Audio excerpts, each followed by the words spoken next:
সাপেক্ষে প্রফেসর ইউনূসকে বসিয়েছিলেন। সে আলোচনাটা ছিলটা কি?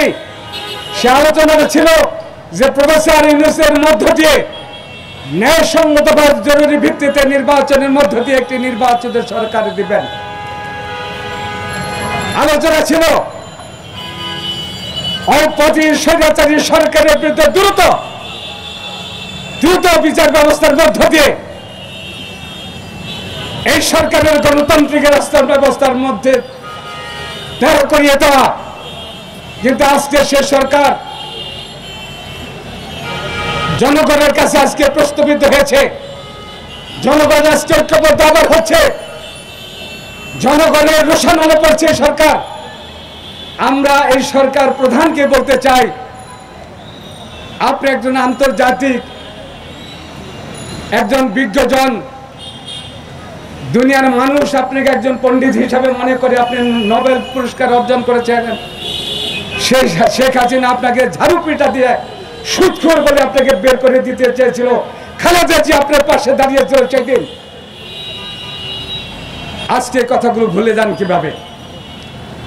এ কথাগুলো উঠে আপনি দ্রুত নির্বাচন দিন, যে নির্বাচনের জন্য এই 17 বছর এত খুন গুম হয়েছে, যে নির্বাচনের জন্য লক্ষ লক্ষ লোক কারাবরণ করেছে, আর আপনি সেই কার বিলম্ব করছেন। হয়তোবা সেই শেখ হাসিনার প্রতি হারছেন। এর রেজাল্ট আগামী দিনে আপনার জন্য কিন্তু ভয়ঙ্কর হবে, আপনি ভুলে যাবেন না। দেশ জুড়ে তোলপাড় ওয়ালটন ফ্রিজ কিনে আপনিও হয়ে যেতে পারেন মিলেনিয়ার। এই বাংলাদেশের মানুষ যেমন করে প্রতি শেখ মুজিবকে তার বিরুদ্ধে যুদ্ধে দাঁড়িয়েছিল, হাসিনার বিরুদ্ধে দাঁড়িয়েছিল, আপনার বিরুদ্ধে কিন্তু সেভাবে ফুলে ফেসে দাঁড়িয়েছে। দ্রুত নির্বাচন দিয়ে এদেশে গণতান্ত্রিক রাষ্ট্র ব্যবস্থা কায়েম করুন। শেখ হাসিনা আদালতের রায় মানে নাই এমন শব্দ না, অর্থাৎ শেখ হাসিনা আদালতকে সেই দিন দলীয় আদালতে পরিণত করেছিল। আজকে কেন আমরা ইশরাকের জন্য এখানে প্রতিবাদ সভা করব? কেন ইশরাকের জন্য তারা 6 দিন সেই নগর ভবন অচল করে দিয়েছে? কেন ইশরাকের জন্য আজকে লক্ষ লক্ষ লোক সেই আমাদের সরকার প্রধানের বাসভবন মুখী রওনা হয়েছে? সমস্ত কিছুর মূলে আপনারা আদালতকে প্রত্যাখ্যান করছেন।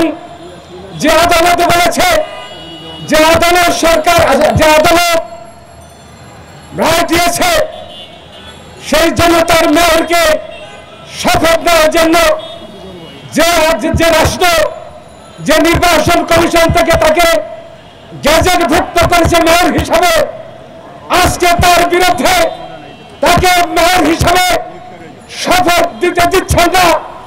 এখানে অনেক পরিকল্পনা, আমার মনে হচ্ছে কোন পরিকল্পনা আপনাদের মধ্যে জেগেছে, রাষ্ট্র দখলের স্বাদ জেগেছে, অবৈধভাবে রাষ্ট্রে থাকার স্বাদ জেগেছে।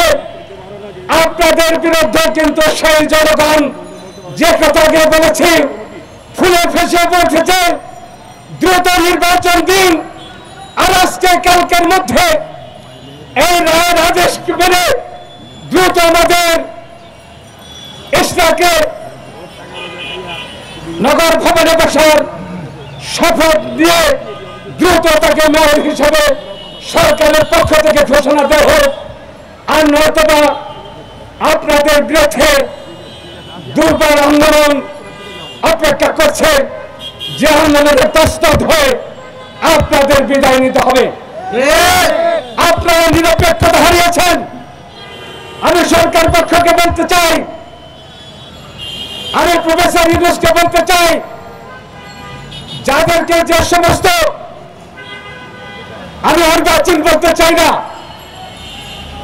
যে সমস্ত ছাত্র নেতাদেরকে দায়িত্ব দিয়েছেন তাদের মধ্যে ভাগ বাটোয়ারা করে এক গ্রুপ দিয়ে নির্বাচন, এক গ্রুপ দিয়ে আপনারা দল গঠন করিয়েছেন, আবার আরেক গ্রুপ, তাদের আরেক গ্রুপ সরকারের মধ্যে রেখেছেন। এখানেই আপনাদের এই সরকারের প্রস্তাবিত হয়েছে যে আপনারা রাস্তায় নেমেছেন, আবার সরকারের ভিতরে এসে ঠেকেছেন। তাই নিজেকে প্রমাণ করুন। আপনারা জনগণের কোন দলের নয়, প্রমাণ করতে হবে। আপনারা সর্বসাধারণের এই প্রমাণগুলো হবে। জনতার নাম ইসলামকে এখন শপথ দিয়ে প্রমাণ হবে। দ্রুত নির্বাচনের তারিখ ঘোষণা করা হবে। প্রমাণ হবে সমস্ত মিথ্যা মামলাগুলোকে প্রত্যাহার করে তখন মানুষ বুঝতে পারবে প্রফেসর ইউনূস সত্যিকার একজন নিরপেক্ষ মানুষ সেখানে অবস্থান আছে। আর যে সমস্ত প্রস্তাবিত ছাত্ররা, সে আসিফ বলেন, মফিজ বলেন, দ্রুত তাদেরকে, তারা প্রস্তাবিত হয়েছে এদেশের মানুষের কাছে, দ্রুত তাদেরকে বরখাস্ত করে আপনারা আপনাদের নীতি আদর্শের মধ্যে, এক নীতির মধ্য থেকে আপনারা নিরপেক্ষ একটি সরকার অবস্থান করছেন। তাই আমি আর বক্তব্য দীর্ঘায়িত করছি না। আপনাদের সবাইকে ধন্যবাদ। আসসালামু আলাইকুম।